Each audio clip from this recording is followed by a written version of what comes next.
Good afternoon. Thanks for joining me, and I'm delighted to be joined today by Anthony Owen, our Director of STEM Education in the Arkansas Department of Education. And each year about this time I have the opportunity to announce the results of our computer science education programs in the schools and as to how many students are taking coding courses. And just a moment of reflection, when we started this initiative, we had 1,100 students that were taking computer science in our schools. That number went to 3,900 in the first year. The next year it went to 5,500 students.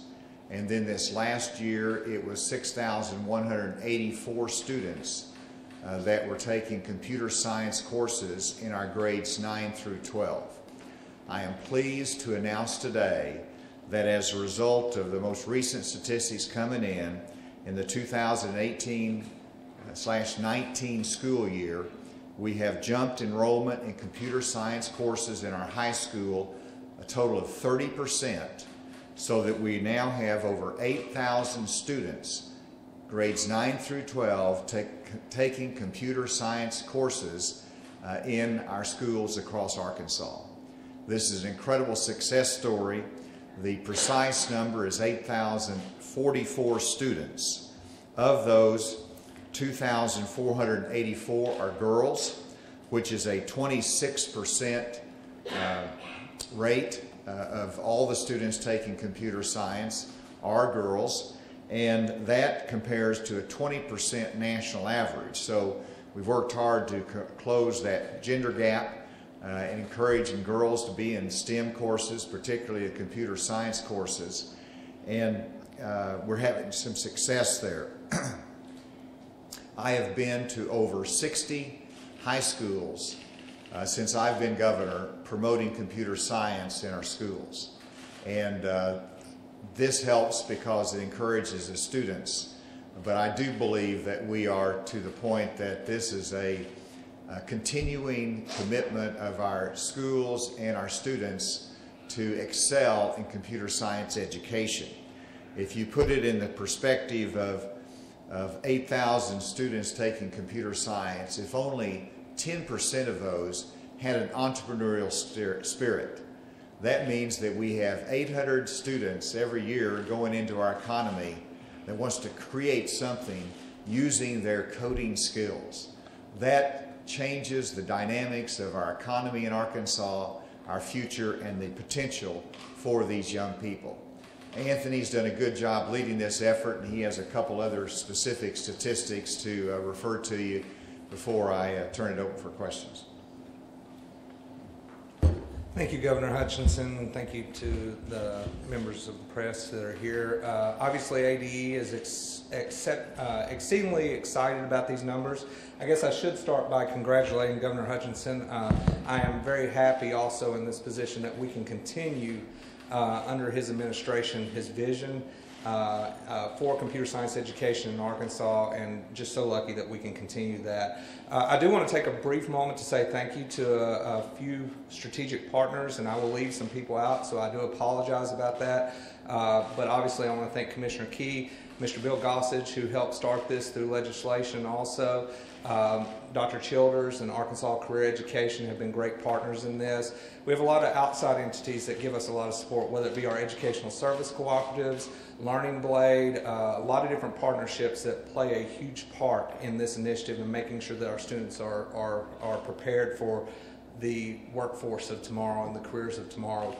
I will also briefly say that none of this would be possible without the face-to-face teachers that are providing the support within the classrooms, and that's a direct result of our statewide CS specialist team that provide many, many thousands of hours of computer science education to our teachers. Two of the biggest I guess wins, and there are a lot of wins under these numbers that I see, are that we have moved from 53% of our students in the first year of this initiative had to be taught, or were only 53% were taught in a face-to-face manner within the classroom. The other 47 had to receive some type of virtual instruction in this. This year, we are proud to say, because of the efforts of our team, that 85% of our student enrollments are being taught by a teacher within the classroom, which virtual offerings are great, but there's nothing that can replace that teacher within the classroom. The other piece that we are extremely excited about is our uptick in 9th grade enrollment. That was the largest grade band group that grew the most. And the reason that we're excited about that is because we now see students that are taking that first year course at an earlier age, allowing them for additional higher level opportunities before they graduate high school. So that was our dream whenever we, in the vision and the charge that Governor Hutchinson gave to us. It was not just providing one opportunity to students, but providing a clear pathway for the students when they get out in the field. There are a lot of other things, but obviously time is of the essence, and thank you, Governor Hutchinson. Thank you, Anthony. Good report, and I do appreciate you recognizing Dr. Childers and her leadership on this important initiative, as well as Representative Gossage, and I also see Representative Eubanks there. So thank you for your continued support of it. With that, I'm happy to turn it over for any questions. We had an election yesterday. The Republicans swept all the constitutional offices again. Congressional offices, the numbers roughly stayed the same in the legislature. What's your takeaway from that? It was a good night. And when you ask about election, a smile came to my face. But it was a good night for me, first of all, whenever you look at the fact that I carried all but 7 counties. Whenever you look at Mississippi County, not exactly a Republican bastion in the past, but in Mississippi County, we won by over 60% of the vote. In Mississippi County, and so it's a changing dynamics, not just in parts of the state, but really all across the state. With the number of votes that were cast, I believe there were more votes cast for me in this gubernatorial election than any gubernatorial candidate in the last 30 years, which is really ever since we went to midterm elections. Is how you measure that, and it's the most that we've ever had in for a gubernatorial candidate in a non-presidential year. And so I think that speaks well of the participation rate in Arkansas as to how we've performed over the last 4 years. Moving beyond myself, you look at the fact that we will probably have pretty much the same numbers in the House and Senate of party leadership, which gives us a supermajority in both houses. And so there hasn't been any dramatic change in number of that, despite the fact that midterm elections are tough. So I think that was a huge victory for the leadership that I provided, but also the support that we have in the General Assembly. It was a clean sweep across the board. I don't think there's any negative lights in the campaign last night from an Arkansas perspective, and very grateful for the people of Arkansas for their participation and for the result that we were able to achieve. Any comments on Charlie Collins, Jeff Williams' laws, or Wallace and Michael John Gray's lawsuits? Well, you know, in a number sense, they wash out. We lost 2, we gained 2, and so it's an even result. But from a personal standpoint, let me just say that Charlie Collins, Representative Charlie Collins, has been such an extraordinary ally in terms of our tax policy. He has been a significant leader. He will be greatly missed, and that was a difficult loss for us, and I'm saddened by losing him. Certainly welcome Denise Garner to the House, but Charlie was a friend and a great leader here in the legislature that we will miss. And he was a strong person, strong convictions that practiced civility. You could debate him and he would be civil, and he believed in that. He believed engaged in a debate, and we will miss that. Jeff Williams was a surprise. I think it was a 30 vote margin, I believe it is, and that just goes to show as to how important every vote is. And Jeff and Charlie both had difficult districts there and changing districts, and that caught them both. In terms of Michael John Gray and Scott Baltz, that just reflects, I think, some hard-working candidates. It reflects the fact that I endorsed both of those candidates, and Scott Baltz I was there for significantly, and perhaps that made some difference. But the numbers wash out there, and I guess the biggest storyline is that the chairman of the Democratic Party met defeat last night in a legislative race. And that's, I think, goes to show how difficult that position can be, and mixing that with your own legislative race. But I saw Michael John Gray at lunch. He was always a joy for me to work with, even though he was the leader of the other side. And so I wish him well in every way. Those are just the tough world of politics. You said before that you're open to looking at possibly getting rid of judicial elections and appellate court races. What's your thought on the tone of the most recent Supreme Court race, and do you expect the legislature to come in 2019 make any proposals regarding appellate elections or the money that's in those races? I don't think so. Whenever you look at the judicial races, I mean, first of all, what was it, 2 years ago, I made a statement that at least in the Supreme Court justices instance, there ought to be something other than a popular election. There ought to be some type of appointed process. Well, that didn't catch on. I mean, it was a very controversial position, and didn't have a consensus in support of that. And so now you fast forward to the present time, and here you had what appeared to me to be millions of dollars of dark money, as they say, undisclosed money coming in hammering one candidate, but the millions of dollars of money didn't make a difference in the race.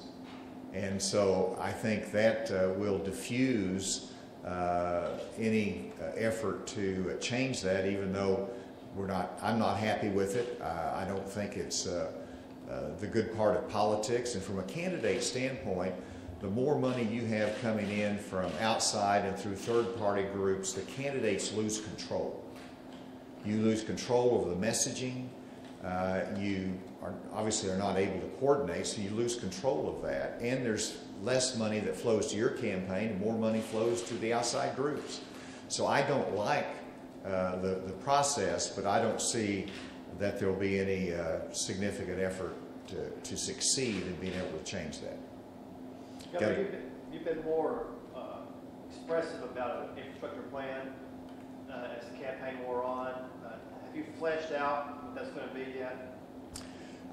I was intentional in terms of my expressing and making it a clear part of my agenda for next year, a new highway plan. And I think that's important to build support, understanding of the direction we need to go.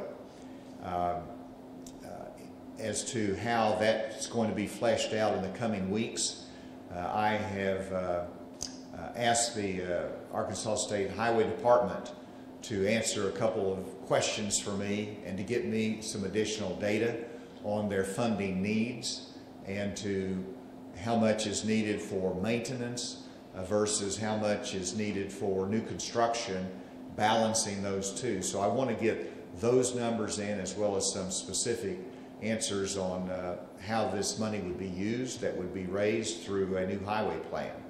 So I'm awaiting that response from the Highway Department, and once I get that, I plan on continuing to work with the legislatures as well as many of the interested stakeholders, and trying to arrive at a consensus on what kind of bill needs to be presented. But that is, if it's something on, 2020, we will probably, if you get your way, we will vote on something. That is absolutely my intention, my goal, and if the legislature will support that, it will be referred to the voters in 2020 in a very specific plan.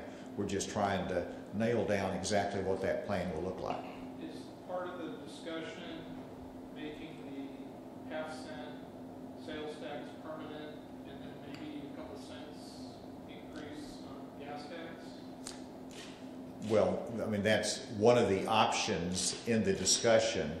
There's more options that are out there, and that's what we're trying to arrive at. And the key factor is as to how much do you want in that plan. How large of a plan is it going to be? How much can we do for new construction? What's the right balance there?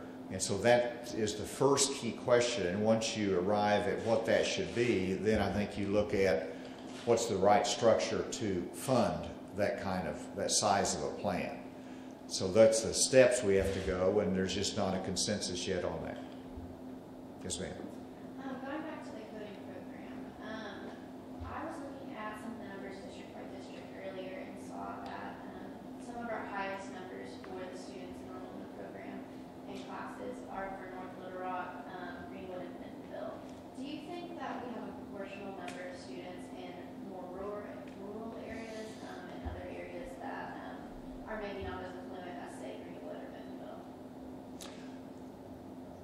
Well, certainly there's some unevenness in terms of the enrollments, but I have been to, like I said, over 60 high schools, and I go intentionally every year to small rural schools as well as urban schools, and you have just as successful programs in the rural schools when you have a good teacher, because the students get excited. I use as an illustration Hamburg.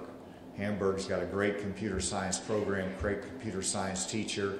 They are absolutely not at any disadvantage with any of the larger urban schools. And so this is what is great about this program, is that you don't have to be a large urban school to be successful here.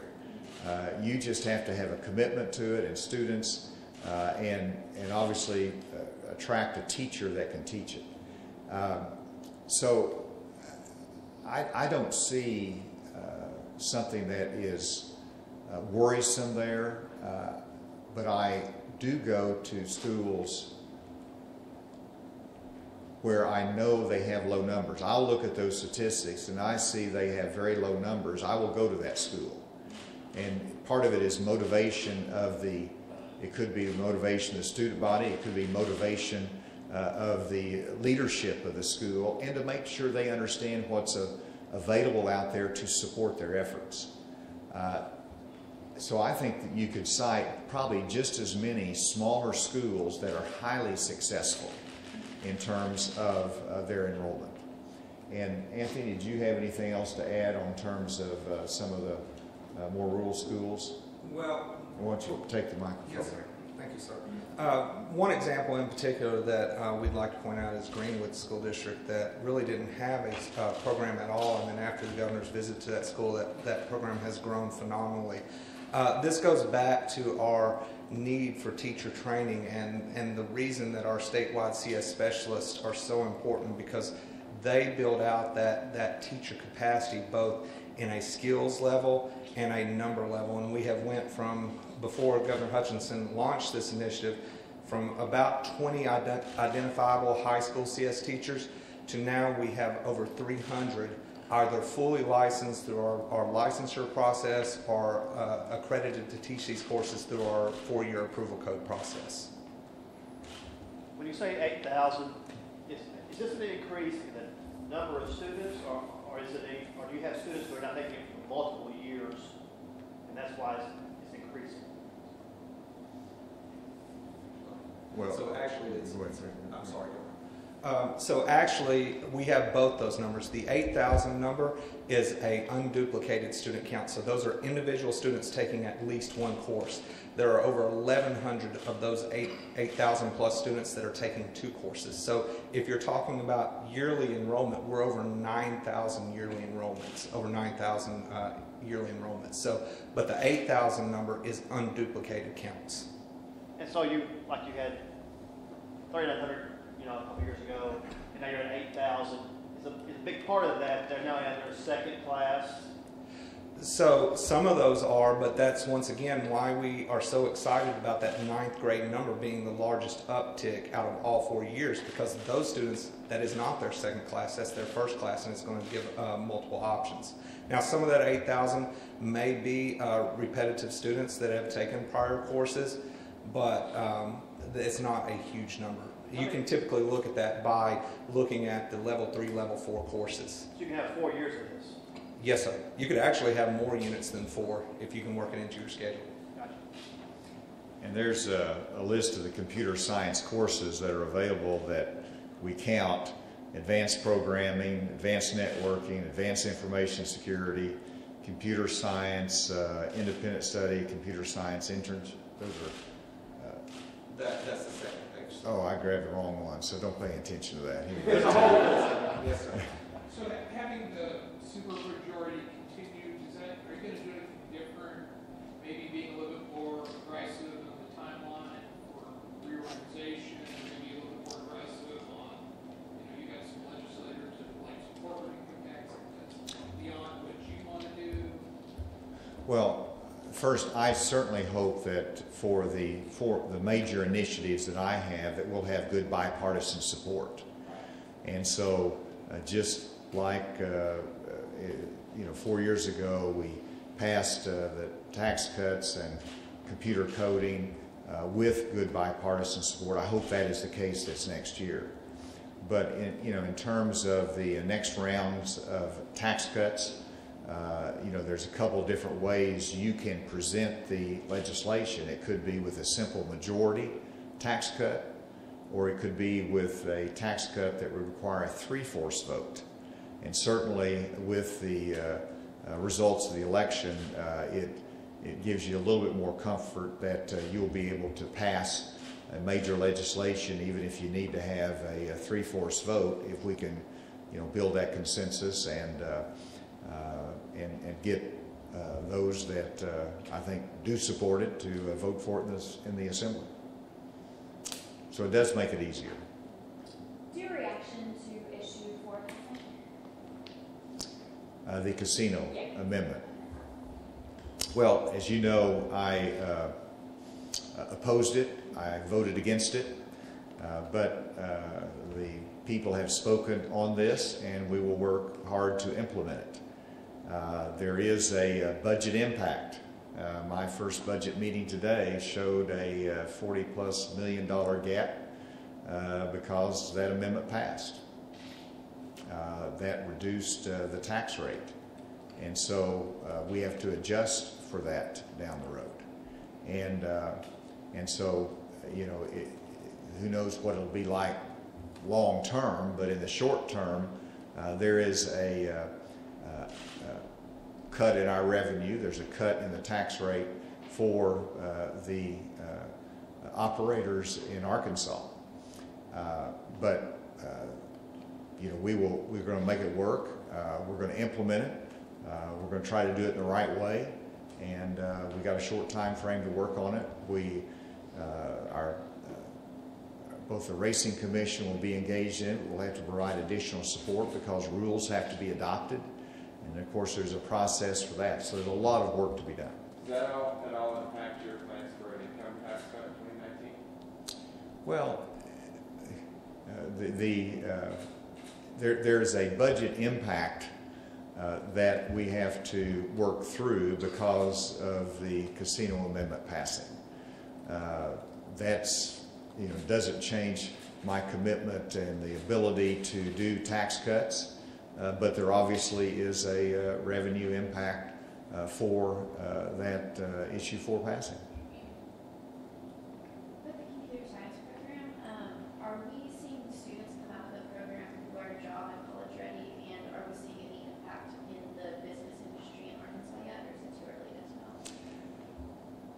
we do see a positive impact in terms of being able to recruit and to sustain technology companies in Arkansas. It is obviously a driving force for having a tech company here when we can show in the pipeline we have these students that are coming out with computer coding skills. And so it does make a difference. It makes a difference in our ability to sustain our existing technology companies in Arkansas. As to the skill level, you see it increasing consistently. For example, the advanced placement test that will be taken in the computer science field, if you get a 3, 4, or 5, you get concurrent credit, college credit for it.